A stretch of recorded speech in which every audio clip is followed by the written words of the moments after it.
नमस्कार साथियों, स्वागत है आप सभी का एडू एग्जाम पर। और मैं हूं विनय प्रियदर्शी आपके साथ एक अंतर्राष्ट्रीय घटनाक्रम पर चर्चा करने के लिए। एक ऐसी घटना जो बहुत पहले हो सकती थी। मैं ऐसा क्यों कह रहा हूं, यह आप आज के सेशन में जान जाएंगे। मैं जिस सलमान रश्दी के बारे में चर्चा करने जा रहा हूं, इनको मारने की धमकी आज से 33 साल पहले दी गई थी और वो कार्य आज जाकर पूरा हुआ है। तो प्रश्न उठता है कि आखिर कौन थे सलमान रुश्दी, कौन है सलमान रुश्दी कि जिनको मारने के लिए इतना लंबा इंतजार किया गया, या जिनको मारने के लिए लगातार धमकियां दी जा रही हैं। आपका मन में ये बात होंगी, तो आज हम ये भी इस सेशन में चर्चा करेंगे। आखिर ये अब तक बचे कैसे? 33 सालों से लगातार इनके ऊपर प्लानिंग की जा रही थी, तो आखिर ये बचे कैसे? आज सारी बातों की हम चर्चा इस वीडियो में करेंगे। सलमान रुश्दी की जीवनी बताएंगे और ये भी बताएंगे कि क्यों लोग इनकी जानों के दुश्मन बने हुए हैं। उन सारी चीज़ों की चर्चा इस सेशन में करेंगे। आखिर सलमान रुश्दी पर हमला कहाँ हुआ है, क्यों हुआ है, आज इस सारी बातों की चर्चा इसमें करेंगे। देख लीजिए, दुनिया भर के अखबारों की सुर्खियाँ बनी हुई हैं कि न्यूयॉर्क में, जो अमेरिका का सबसे सुरक्षित शहर माना जाता है, उसमें एक बड़े लेखक पे हमला हुआ है चाकू के द्वारा। एक कॉन्सर्ट में जो हिस्सा ले रहे थे, जहां 4 लोग इनके सुनने के लिए मौजूद थे, इंटरव्यूअर इंटरव्यू ले रहे थे, तभी एक आदमी उसी में से दौड़ते हुए आता है और चाकू से इन पर हमला करता है और चाकू इनके गर्दन पर लगती है और ये गिर पड़ते हैं। देख लीजिए वीडियो है। और इनको एयर लिफ्ट करके अस्पताल पहुंचाया जा रहा है। तो प्रश्न उठता है कि इनको मारने वाला कौन था। ये उस मारने वाले का वीडियो है, पता चला है कि 25 वर्षीय व्यक्ति है, लेकिन कौन था, क्यों मारा है, इसके बारे में भी कोई जानकारी नहीं है। तो हम उसकी भी देखेंगे क्यों मारने की इन्हें कोशिश की गई है। और ये भी खबर आ रही है कि इसमें इनकी एक आंख जा सकती है। तो प्रश्न उठता है कि सलमान रश्दी हैं कौन? आखिर दुनिया भर के देशों में क्या प्रतिक्रियाएं आई हैं इस हमले के ऊपर? यानी ऐसा कौन से व्यक्ति हैं जो दुनिया भर में चर्चित हैं, खासतौर पर पश्चिम इनको इतना सम्मान देता है और इनकी सुरक्षा देता है। तो आज इन सब सारी चीज़ों पर चर्चा करेंगे कि सलमान रश्दी हैं कौन और आखिर इन पर हमला क्यों हुआ। तो आपका प्रश्न उठेगा, क्या ये भारतीय हैं? तो जी नहीं, ये भारतीय नहीं है। फिलहाल ये ब्रिटिश नागरिक हैं, अतः इनको भारतीय मूल का ब्रिटिश नागरिक कहा जाता है। दरअसल ये एक उपन्यास लेखक हैं और इन्होंने लगभग 30 से ज़्यादा पुस्तकें लिखी हैं और इनकी सबसे ज़्यादा चर्चित बुक रही है मिडनाइट चिल्ड्रन। लेकिन इनकी एक सबसे विवादित बुक रही है, उसका नाम है सैटानिक वर्सेज, और इसी के लिए इन पर हमला हुआ है, ऐसा कयास लगाया जा रहा है। तो प्रश्न उठता है कि इन्होंने उस किताब में ऐसा क्या लिख दिया था कि जिसकी आग आज तक सुलग रही है। तो हम ये भी जानेंगे इसमें। और कहा जाए, कयास लगाए जा रहे हैं कि इनको मारने के लिए भिन्न भिन्न धार्मिक संगठनों ने $मिलियन का इनाम रखा हुआ है इनके ऊपर कि इनको किसी तरह से मार दिया जाए। तो क्यों इनको मारने के पीछे, इनके जान के पीछे पड़े हुए हैं, आज हम वो भी चर्चा करेंगे। आगे बताऊंगा कि सलमान रुश्दी ने कौन कौन सी पुस्तकें लिखी हैं, इतने बड़े लेखक कैसे बन गए, पूरे विश्व में चर्चित कैसे हो गए, पूरा यूरोप इनके समर्थन में क्यों है और सुरक्षा में साथ खड़ा क्यों रहता है। न्यूयॉर्क पुलिस का स्टेटमेंट आया है कि हमने हमलावर को गिरफ्तार कर लिया है और उससे पूछताछ की जा रही है। तो आप देख लीजिए, दुनिया भर की सुर्खियाँ बनी हैं। और जानते हैं, न्यूयॉर्क में जो दुनिया का सबसे सुरक्षित शहर माना जाता है, ये रहने वाले ब्रिटेन के, लेकिन हमला इन पर जो अमेरिका के न्यूयॉर्क में हुआ है, कहा जाता है कि वहाँ परिंदा भी अपने से पर नहीं मार सकता है। तो सोचने की बात है, उतनी सुरक्षा व्यवस्था के बीच चारों ओर से पुलिस प्रोटेक्शन घेरे हुई है और वहाँ पर हमला होता है, तो जाहिर से चिंता की बात तो हो गई ही। और जानते हैं कि यूरोपीय देश क्यों सहायता करते हैं, खासतौर पर इन्हें एक्सप्रेशन, फ्रीडम एक्सप्रेशन के पर्पज से। कहते हैं कि एक लेखक को किसी धार्मिक नज़रिए से नहीं देखा जा सकता है, उसको फ्रीडम एक्सप्रेशन होना चाहिए। तो आज हम इन सब सारी चीज़ों पर चर्चा करेंगे और उस पुस्तक की कुछ कहानियों के अंश भी आपको सुनाएंगे कि क्यों इन पर, क्या कहानियाँ, काल्पनिक कहानी लिखी थी और उसको क्यों उससे पैगंबर का अपमान माना गया है, ऐसी बातें मानी जाती हैं और इसके लिए पूरे दुनिया में विरोध प्रदर्शन हुए थे। तो आज इन सब सारी चीज़ों की हम चर्चा करेंगे और किन किन बुकों को इन्होंने लिखा, क्या हुआ, क्यों इनके खिलाफ फतवा जारी किया गया, वो सारी चीज़ों की हम चर्चा इस सेशन में करेंगे। तो आइए देखते हैं। देख लीजिए, सलमान रुश्दी पर चाकू से हमला किया गया है। चाकू उनके गर्दन पर लगी है, लगने के बाद वही मंच पर गिर गए हैं, उनको पुलिस घेरे हुए उठाकर एयर लिफ्ट किया जा रहा है। ये तस्वीरें और वीडियो हमलावर का वीडियो है और उनको अस्पताल पहुँचाया जा रहा है। तो बहुत ही, और इसके जो है दुनिया के सहित विभिन्न देशों ने निंदा की है। इस पर दुनिया की क्या प्रतिक्रिया रही है, इसे देखिए। फ्रांस के राष्ट्रपति इमैनुअल मैक्रों का आया है कि वो सलमान रुश्दी के साथ हैं और पूरी तरह से उनको सुरक्षा प्रदान करेंगे। इसके अलावा देखिए, तस्लीमा नसरीन का आया है ट्वीट जावेद अख्तर का ट्वीट है कि देखिए ये इनके पक्ष में समर्थन करते हुए दिख रहे हैं। तो प्रश्न उठता है कि सलमान रुश्दी क्या है और इनके खिलाफ ऐसा फतवा क्यों जारी किया जा रहा है। तो पहले मैं आपको बता देना चाहता हूं कि सलमान रुश्दी और तस्लीमा नसरीन जो हैं एक लेखक हैं और कहा जाता है कि इन्होंने इस्लाम की कुरीतियों के खिलाफ टीका टिप्पणी करते हैं। इस पर उन्होंने कई पुस्तकें लिखी हैं और उन पुस्तकों में इन्होंने इस्लाम के खिलाफ कई कड़ी टिप्पणियां की हैं, जिससे कुछ कट्टरवादी धार्मिक लोग जो हैं इनके विरोधी हो गए हैं। और मैं तस्लीमा नसरीन के बारे में बता देना चाहता हूं कि वे बांग्लादेशी मूल की लेखिका हैं। उन्होंने एक अपना उपन्यास लिखा था लज्जा, जिसके बाद इनको अपने देश में फतवा जारी किया गया था जान से मारने की, जिसके बाद से भारत में अपना निर्वासित जीवन व्यतीत कर रही हैं। तो अब जान लेते हैं कि सलमान रुश्दी कौन थे, उनके जीवन पर हम जरा सा नज़र डाल लेते हैं। तो सलमान रुश्दी का जन्म 19 जुलाई 1947 को भारत की आज़ादी से 2 महीने पहले मुंबई के एक कश्मीरी मुस्लिम परिवार में हुआ था और इनके जन्म के कुछ समय के बाद ही इनका परिवार लंदन शिफ्ट हो गया, ब्रिटेन चला गया और इनकी पढ़ाई लंदन के ही रग्बी स्कूल से हुई। इसके बाद इन्होंने फेमस रग्बी स्कूल से पढ़ाई करने के बाद कैम्ब्रिज विश्वविद्यालय में एडमिशन लिया और वहां से अपनी पढ़ाई पूरी की। फिर 1968 में इन्होंने देख लीजिए इतिहास में MA की डिग्री हासिल की और यह सलमान रुश्दी डिग्री हासिल की। इसके बाद 1970 में लंदन में एक एडवर्टाइजमेंट राइटर के तौर पर अपनी नौकरी शुरू की। इसके बाद 1975 में रुश्दी ने अपनी पहली उपन्यास ग्राइम्स लिखी। रुश्दी का पहला उपन्यास कौन सा है? ग्राइम्स। ध्यान देंगे, रुश्दी ने अपना पहला उपन्यास ग्राइम्स लिखा, लेकिन इस उपन्यास को बहुत ज़्यादा सफलता नहीं मिली। इसके बाद इनका दूसरा उपन्यास लिखने में 5 साल तक का ज़्यादा समय लग गया और इनकी दूसरी उपन्यास जो आया था 1981 में मिडनाइट चिल्ड्रेन, और ये बहुत ही फेमस हुआ और कहा जाता है कि इसकी अब तक 5 लाख से ज़्यादा प्रतियां बिक चुकी हैं और इसके लिए इनको बुकर पुरस्कार दिया गया। इसके अलावा 1983 में इनको best of the Booker's award से भी नवाजा गया और इन्होंने करीब अब तक 30 पुस्तकें लिखी हुई हैं और ये पुस्तकें जो हैं फिक्शन, नॉन फिक्शन उपन्यास और बच्चों पर लिखी गई हैं। इनको पहचान जो मिली वो मिडनाइट चिल्ड्रेन से ही मिली थी, ये भी आप जान लेंगे। इसके अलावा इन्होंने जो पुस्तकें लिखी हैं उसमें jaguar smile, the Moor's last side, the ground beneath her feet और शालीमार द क्लाउड शामिल हैं। लेकिन रुश्दी की सबसे ज़्यादा विवादित पुस्तक जो रही थी वो सैटानिक वर्सेस है और सैटानिक वर्सेस को लेकर ही इस सबसे ज़्यादा चर्चा में रहे हैं और कहा जाता है कि यह पुस्तक जो है पैगंबर का अपमान करती है, इस्लाम के अनुयायियों का अपमान करती है, इस्लाम के जो पैगंबर है मोहम्मद साहब का अपमान करती है और इन पर इस निंदा के आरोप लगे थे। इसीलिए इस पुस्तक को प्रतिबंधित कर दिया गया है।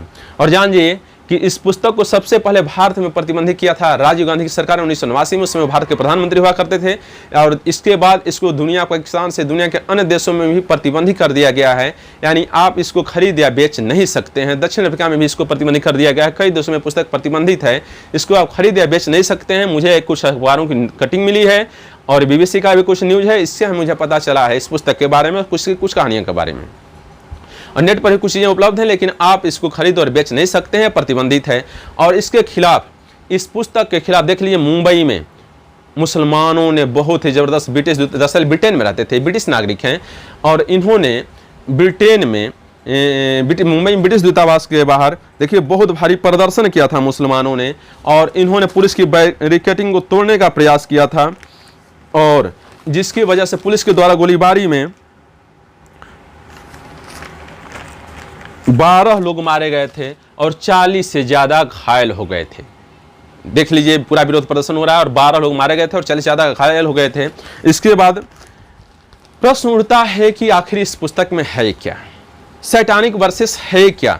तो इन्होंने एक लाइन लिखी थी इस पुस्तक में कि शुरुआत से ही आदमी ने गलत को सही ठहराने के लिए ईश्वर का इस्तेमाल किया। इस पुस्तक की कहानियों पर भी चर्चा करेंगे। इन्होंने एक लाइन लिखी थी कि शुरुआत से ही आदमी ने गलत को सही ठहराने के लिए ईश्वर का इस्तेमाल किया है। ये बात लेखक सलमान रुश्दी ने अपनी पुस्तक द सैटानिक वर्सेस में लिखी थी 1988 में और कहा जाता है कि आज से 34 साल पहले यानी 1988 में लिखी गई इस पुस्तक ने उस समय दुनिया भर के मुसलमानों को आक्रोशित कर दिया था और इसके शीर्षक सैटानिक वर्सेस से दुनिया भर में आपत्ति दर्ज कराई गई थी और इसके खिलाफ आंदोलन हुए थे। और इसके बाद जब इसमें जैसे बातें निकल के आ गई थी तो दुनिया में बड़े पैमाने पर आंदोलन हुए और इसमें अभी तक इसके हिस्सा में 59 से ज़्यादा लोग मारे गए हैं। दुनिया भर में इसमें हिस्सा हुई थी और उसमें अभी तक 59 से ज़्यादा लोग जो हैं मारे गए हैं। तो प्रश्न उठता है कि ये घटनाएं हुई कैसे और उस पुस्तक में से क्या बात इन्होंने लिख दी जिसकी आज से 34 साल के बाद भी चल रही है। तो आज हम इस पर भी इस सेशन में नज़र डालेंगे। और यही नहीं, इस पुस्तक को लेखक पर ही नहीं समस्या हुई, इस पुस्तक का जिन्होंने अनुवाद किया, जिन्होंने पब्लिश किया, उन पर भी जानलेवा हमले हुए। दुनिया भर के मुसलमानों में इस पुस्तक के खिलाफ आक्रोश था। तो उसमें क्या कहानियां हैं उसकी भी थोड़ी बहुत चर्चा करूंगा और क्यों बताऊं क्यों आक्रोश था। आप सेशन को लास्ट तक देखिएगा और इसको लाइक, सब्सक्राइब और शेयर कर दीजिएगा जिससे ज़्यादा लोगों तक पहुँचे। तो जानते हैं, देखिए, जापानी अनुवादक हिताशी जरासी ने सैटेनिक वर्सेस का अनुवाद किया। दरअसल जो ये है, सलमान रुश्दी ने अपनी पुस्तक जो है सैटानिक वर्सेस इन्होंने अंग्रेजी में लिखी थी। तो जापानी अनुवादक ने इसे अपनी जापानी भाषा में अनुवाद किया था। और इसके कुछ ही दिनों के बाद जुलाई 1991 में देख लीजिए, टोक्यो के उत्तर पूर्व स्थित यूनिवर्सिटी में इनकी लाश मिली। पता चला कि इसको चाकुओं से गोद दिया गया था और हमलावर ने इनको मरने के लिए छोड़ दिया था। इसी तरह से जुलाई 1991 में ही इटालियन अनुवादक और नॉर्वे के प्रकाशक पर भी जानलेवा हमले हुए थे, लेकिन आखिर वो इस हमले में बच गए थे। तो आज हम नज़र डालते हैं कि आखिर इन्होंने कौन सी ऐसी बात उस पुस्तक में लिखी, वो पुस्तक क्या है, उसके अंदर का सारांश क्या है। थोड़ा सा हम भी ये भी जानने की कोशिश करेंगे और क्यों विवाद है और क्यों दुनिया भर के जो कट्टर धार्मिक लोग हैं इनका दुश्मन बने हुए हैं। तो देखिए, इन्होंने लिखा था, एक लाइन इस पुस्तक की शुरुआत थी कि दुनिया भर में लोगों ने सही को गलत ठहराने के लिए ईश्वर का इस्तेमाल किया है। और इस पुस्तक का नाम है सैटानिक वर्सेस।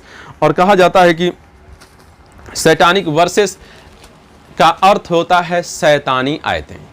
और देखिए, कहा जाता है कि किसी धर्म विशेष पर लिखी गई किताब है और जिसकी वजह से इन पर जानलेवा हमला हुआ है। और ये भी बता देना चाहता हूँ कि प्रारंभ में मुसलमान थे और बाद में जब ये ब्रिटेन शिफ्ट हो गए तो इन्होंने धीरे धीरे इस्लाम को छोड़ दिया और इस्लाम की कुरीतियों के खिलाफ लिखने लगे, बोलने लगे, टीका टिप्पणी करने लगे। और बाद में ब्रिटेन के ही नागरिक बन गए, पर पैदा हुए थे भारत में। और ये फिलहाल इस्लामिक नहीं है, नाम भले ही इनका है, इस्लाम के अनुयायी नहीं है। दूसरी बात, तो इन्होंने जो किताब लिखी कि सैटानिक वर्सेस, उसका अर्थ होता है शैतानी आयतें, जो मुझे न्यूज़पेपर से मिली है। और इस नाम पर भी चर्चा हुई थी कि इन्होंने विशेष धर्म के खिलाफ इन्होंने हमारा हेडिंग डाला है। और इसके बाद इन्होंने काल्पनिक कहानी लिखी है और कहा जाता है कि इन्होंने इस कहानी के माध्यम से पैगंबर का अपमान किया है। और उस अपमान में इन्होंने क्या, देखिए BBC की न्यूज़ छिपी है कि इस कहानी में 2 वेश्याओं के जो नाम हैं वो पैगंबर की पत्नियों के नाम पर हैं और इस सारे विवाद की जड़ यही है। इसके अलावा इस पुस्तक में कई ऐसी बातें लिखी गई हैं जो इस्लाम के अनुयायी इसके इस्लाम के खिलाफ मानते हैं और इनका विरोध करते हैं। तो जानिए कि सबसे पहले इनके खिलाफ 1989 में ईरान के सर्वोच्च धार्मिक नेता ने इनके खिलाफ फतवा जारी किया था, इनको जान से मारने के लिए फतवा जारी किया था। सलमान रुश्दी को जान से मारने के लिए ईरान के सर्वोच्च धार्मिक नेता ने, अयतुल्ला खुमैनी ने, ईरान के सर्वोच्च धार्मिक नेता हैं अयतुल्ला खुमैनी, देख लेंगे, अभी भी हैं, ईरान में इस्लामिक क्रांति का जनक हैं। और इन्होंने ही 1989 में सलमान रुश्दी को जान से मारने के लिए फतवा जारी किया था। और कि इसको बचाना नहीं चाहिए, इन्होंने पैगंबर की निंदा की है। इस्लाम माना जाता है कि जो पैगंबर की निंदा की है उसको जीने का कोई हक नहीं है। इसी के खिलाफ 3 अगस्त 1989 को, देखिए 89 में फतवा जारी हुआ, इसके खिलाफ 3 अगस्त 1989 को सेंट्रल लंदन के एक होटल में RDX विस्फोट में सलमान रुश्दी को मारने की कोशिश की। सबसे पहले इन पर फतवा जारी हुआ 1989 में ही और इनको मारने की कोशिश की गई थी लंदन के, सेंट्रल लंदन के एक होटल में 3 अगस्त 1989 को RDX के माध्यम से एक सुसाइड बॉम्बर ने, यानी जो सुसाइड बॉम्बर होता है जो अपने शरीर में बम बांधकर व्यक्ति खुद को ही उड़ा लेता है और आसपास के लोग मर जाते हैं, इनको मारने की कोशिश की थी। और इसकी जिम्मेदारी जो है मुजाहिदीन ऑफ इस्लाम ने ली थी। तो आप समझ गए होंगे। और जानिए कि इनको जो फतवा जारी हुआ था, ईरानी सरकार ने 10 साल बाद 1989 में फतवा जारी किया। 10 साल बाद 1998 में कहा था कि वो सलमान रुश्दी की हत्या के पक्ष में नहीं है, लेकिन उन्होंने अपना फतवा वापस नहीं लिया था, वो फतवा जारी रहा था। और ऐसा कयास लगाया जा रहा है कि उसी फतवा का ही परिणाम है कि इन पर जानलेवा हमला किया गया है। और इनको पुलिस सुरक्षा में रह रहे थे। इन पर 2006 में भी, ध्यान देंगे जरा, भी नज़र डाल लेते हैं, इन पर 2006 में ही हिजबुल्लाह संगठन के प्रमुख ने कहा था कि सलमान रुश्दी ने जो इस निंदा की है उसको मारने के लिए करोड़ों मुस्लिम तैयार हैं। पैगंबर का अनादर का बदला करने के लिए हम कुछ भी करने को तैयार हैं। 2010 में अलकायदा ने एक हिट लिस्ट जारी किया था जिसमें इस्लाम धर्म के अपमान करने के आरोप में सलमान रुश्दी को जान से मारने की धमकी दी गई थी, बातें की गई थी। तो अब आप समझ गए होंगे कि सैटानिक वर्सेस में की वजह से ही इनका विवाद हो रहा है और विवादित रहे हैं और सबसे ज़्यादा इस्लाम के अनुयायी इनका विरोध करते हैं। तो जानते हैं, जरा जान लेते हैं सैटानिक वर्सेस की कहानी जो मुझे न्यूज़पेपर से मिली है, इसमें क्या है। तो इन्होंने देखिए ये क्या है, सैटानिक वर्सेस में उस दिन एक काल्पनिक किस्सा लिखा है।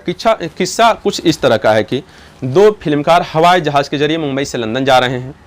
इनमें एक फिल्मी दुनिया का सुपरस्टार जिब्रील है और दूसरा वॉइस ओवर आर्टिस्ट सलादीन है। देखिए न्यूज़पेपर में दिया गया है कि दो फिल्मकार हवाई जहाज़ के जरिए मुंबई से लंदन जा रहे हैं। इस पुस्तक उस कहानी के अंश हैं।